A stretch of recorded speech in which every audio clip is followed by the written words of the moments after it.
Hi there, and welcome to Women with Good Chat. I'm with my good buddy Pam. Still here. Yes, she is. Still with the awesome glasses. Still with the awesome glasses. So we are doing a little mini series on parenting adult children, and we are now in part 2 of this series. And we actually wanted to talk about when faced with issues, what you feel might be an issue in addressing something with your adult children.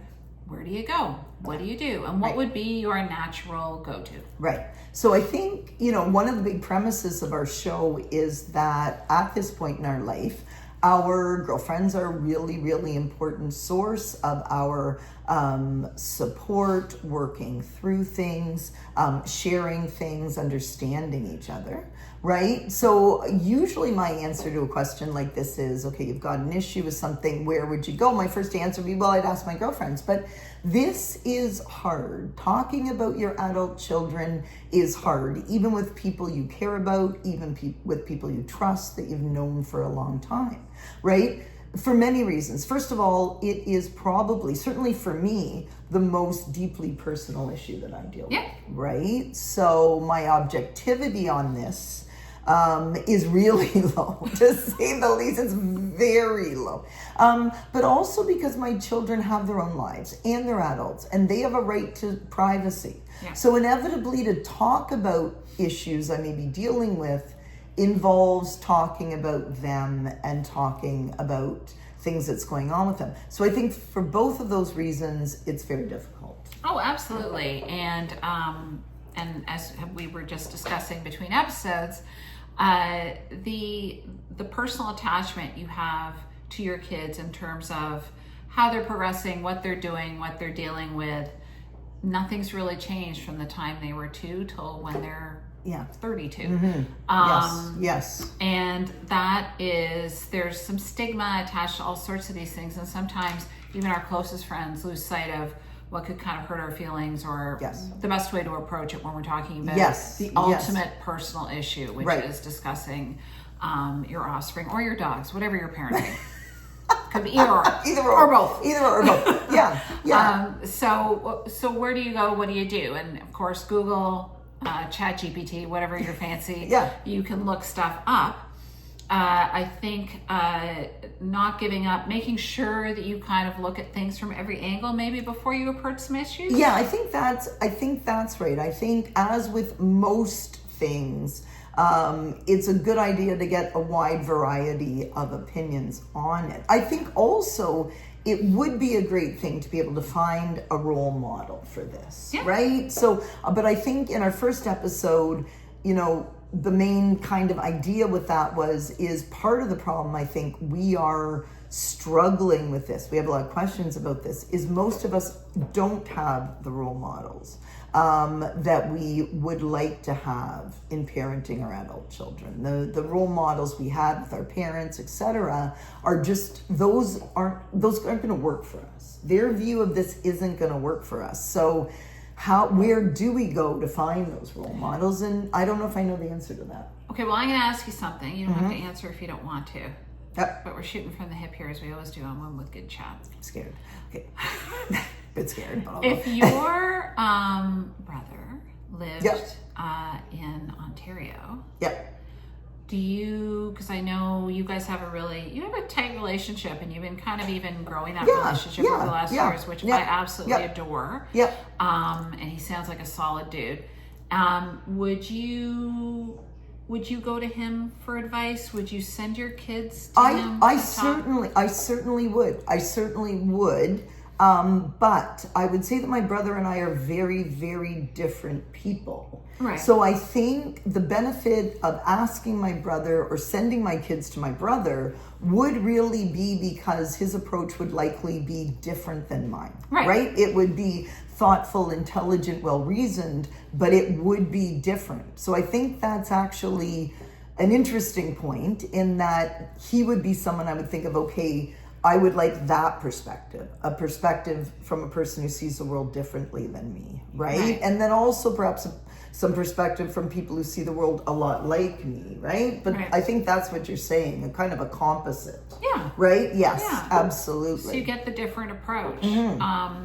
I know I was sort of looking for some help when I wanted to help my daughter kind of figure out what she wanted to do, because what she went to school for wasn't necessarily what she wanted to do in her career. And I got her a life coach.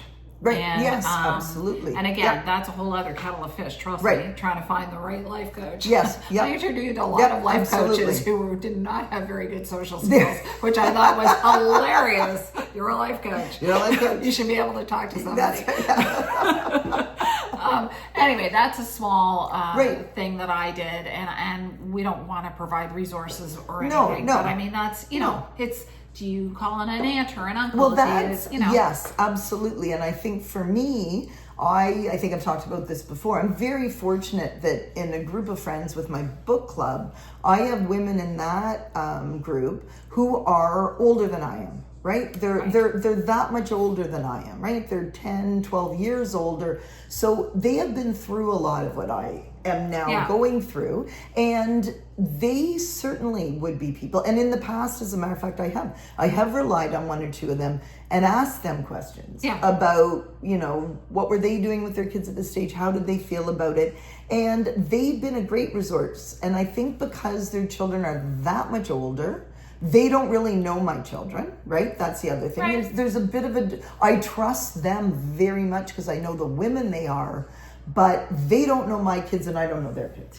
You see, that I think that probably helps. Yes, absolutely. So they are very, very objective but wise people. I also, when I look back on it, my grandmother had a parenting style that was much closer to what I have with my children than certainly my parents, my one grandmother. And I think about her sometimes. Yeah. You know, there's a model there at times about what she was doing. And I think certainly in terms of supporting her kids with assistance with the grandchildren, right? And supporting her kids with just, you know, keeping a really stable home so that they always felt like even as they aged, there was somewhere to come back to. Not that everybody can do that, but I think for my grandmother, that was a really important thing. And I look to that sometimes and think about that. I think the old school sort of style of family where there's so many different layers in a household, Yes. you know, and there are other people for kids to go Yes. to, I think is very, very interesting. It's funny, I was joking about how once my mom turned 80 that she would just talk to anybody and say anything to them. Like there was, you know, we're all so guarded in our our opinions. And my mom would be like, hey, you're fat. Hey, that color looks bad on you. And I'm like, we're in an elevator. Shut up. Nobody wants your advice. Yes, unsolicited advice. Yes. But on the other hand, that sort of candor at a certain amount of time, at a certain point in time, can be very helpful. Yeah. Right? It's an honest opinion, you know, etc. And it's also, you know, I think about it for my grandmother. If I can put her in my head and hear what she would say if I ask her a question, it wouldn't have the sting in it because I think, again, she's that much older, different perspective. She doesn't know she didn't know my kids. She's passed before they were very old. So I think those sort of, you know, there are people out there that we can look to as role models because we know them well enough to know what they would say. Does that make sense? No, it does. Yeah. And I think that this sort of like, oh, well, you know, you're all about talking with other women. And yes, and that's the point. You were mentioning the book club ladies who are like a decade older and don't necessarily know your kids that well. Right. And that's the thing is sometimes our friends who we adore, because of the attachment, I guess, or because they've known our kids or heard about them all the way through their life growing up, sometimes it can be tricky to get kind of a fair and balanced. Yes, yep, absolutely. I hate to use a Fox News reference, but a fair and balanced opinion on what's going on. So that's kind of the thing. Is the obvious go-to is your friends, and not that they can't be helpful, but if you're not kind of getting what you need, and because it is such a personal issue, absolutely. Where do you go and what do you do? Yep. Right? So I think that's the answer. It's cast the net a bit broader, and maybe it is really seek out opinions of people that generally have a different perspective than you, but are not you know, that you're not going to feel the advice they give is directed at you and your kids. You're going to see it as general advice, which you then can work with and apply it. Exactly. So, yep. I just came up with a genius idea. What's that? Another one. What's that? You have so many. I know. They're just stacking up. We need another house. We should go to like a senior's home. It would be really interesting to hear. If we told them, hey, this is what I'm talking about, they probably go, what the heck? Hell, Don't you have anything to better do? to do? Off you go. Live your life. Exactly. Anyway, I think this topic is far from over. Yes. And we would love to hear your comments, obviously, as always. And please drop them below and let us know what you think. And we look forward to seeing you next time on Women with Good Chat. We Will Chat Soon.